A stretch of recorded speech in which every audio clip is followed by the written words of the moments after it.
नमस्कार दोस्तों, क्या मांस खाने से पाप लगता है?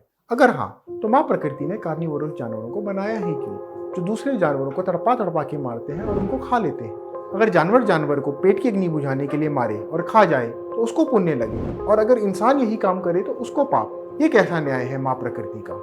दोस्तों, इस वीडियो को देखने के बाद आपको कर्मों का सारा खेल पता चल जाएगा और इससे जुड़ी सारे अंधविश्वास और भ्रांतियां दूर हो जाएंगी। इस वीडियो में आपको पता चलेगा कि कैसे किसी को मारने से पाप भी लग सकता है और पुण्य भी लग सकता है। अब दोस्तों, मैं आपको 3 सिचुएशंस बताऊंगा, इनको ध्यान से सुनिएगा।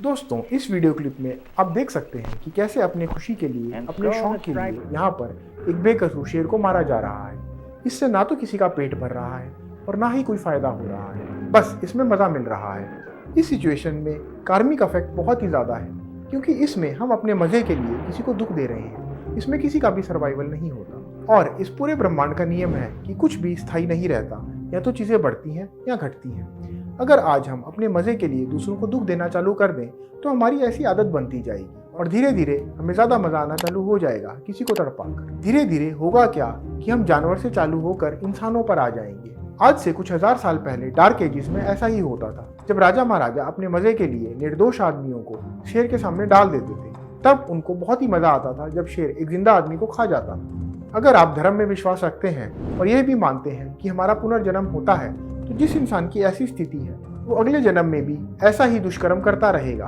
और जब भी वो दूसरे को दुख देगा तो उसको उतना ही दुख वापस मिलेगा।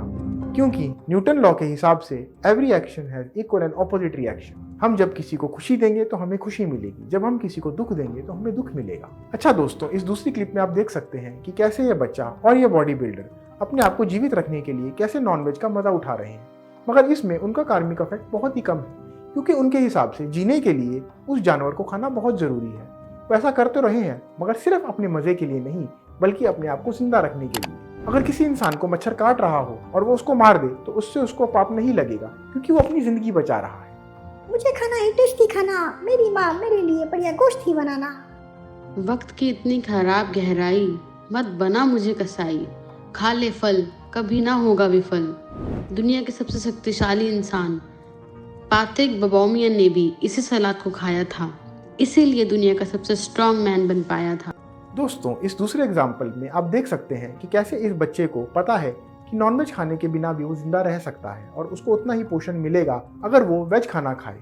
इस केस में उसका कार्मिक इफेक्ट थोड़ा बढ़ जाएगा, क्योंकि आज अगर हम किसी फल को खाएं तो उससे पेड़ का जीवन खत्म नहीं होता, बल्कि और बढ़ता है जब हम फल की गुठलियों को फैला देते हैं। और इसके ऑपोजिट, जब भी हम किसी जानवर को तड़पा के मारते हैं और हमें पता है कि इससे हमें ज़्यादा न्यूट्रिशन नहीं मिलेगा, तो इससे हम कुछ हद तक स्वार्थी होना चालू हो जाते हैं। दोस्तों, इस चौथे पॉइंट में तो किसी भी प्राणी को मारने से पाप नहीं पुण्य लगेगा। एक बड़ा ही मजेदार किस्सा है।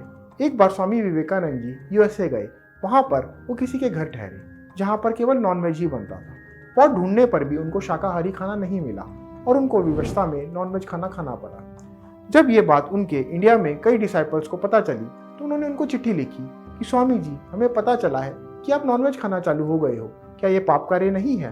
तब स्वामी जी ने उनको लिखा कि पाप पुण्य खाने को लेकर नहीं, बल्कि सोच के कारण होता है। उन्होंने एक एग्जाम्पल बताया कि कैसे एक सन्यासी था जो कभी भी नहाता नहीं था, क्योंकि उसको डर था कि अगर वो नहाएगा तो उसकी शरीर में लाखों जीव जंतु, सूक्ष्म कीटाणु, कीड़े मर जाएंगे और उसको भयंकर पाप लगेगा। मगर स्वामी विवेकानंद जी ने बताया कि ऐसा करने से उस सन्यासी को कभी भी इस चीज का आभास नहीं हुआ कि वो अपने आप को और अपने आसपास के लोगों को कितना दुख पहुंचा रहा है। उसके शरीर में से इतनी दुर्गंध निकलती थी कि उसके आसपास के लोगों को बहुत तकलीफ होती थी, और वो भी अक्सर बीमार रहता था। इसलिए दोस्तों, कभी भी अगर हमें जिंदगी में जीने के लिए किसी जानवर को मारना पड़े और हमारे पास ऑप्शन ही ना हो, तो उस कार्य में हमेशा पुण्य लगता है। अगर कोई शेर किसी पर अटैक कर रहा हो और उस टाइम अगर उस इंसान के पास बंदूक हो, तो उस समय शेर को मारने में ही भलाई है। दोस्तों, मैं आशा करता हूँ कि आपको इस कर्मों के सिद्धांत की वीडियो को देखकर बहुत अच्छा लगा होगा। अगर हाँ, तो हमारे साथ जुड़िए और अपने आप को बॉडी माइंड कनेक्शन से ठीक कीजिए। मैंने अपने थेरेपी से कई लोगों की लाइलाज बीमारी को ठीक किया है, और अगर कोई आदमी बहुत ही अनस्टेबल हुआ, जिंदगी में बहुत निराश रहा, तो उसके भी डिप्रेशन को मैंने दूर किया है। इसलिए स्क्रीन पर दिए गए नंबर पर कॉल या व्हाट्सएप कीजिए। अंत में इस वीडियो को देखने के लिए आपका बहुत बहुत शुक्रिया। आपका दिन मंगलमय हो।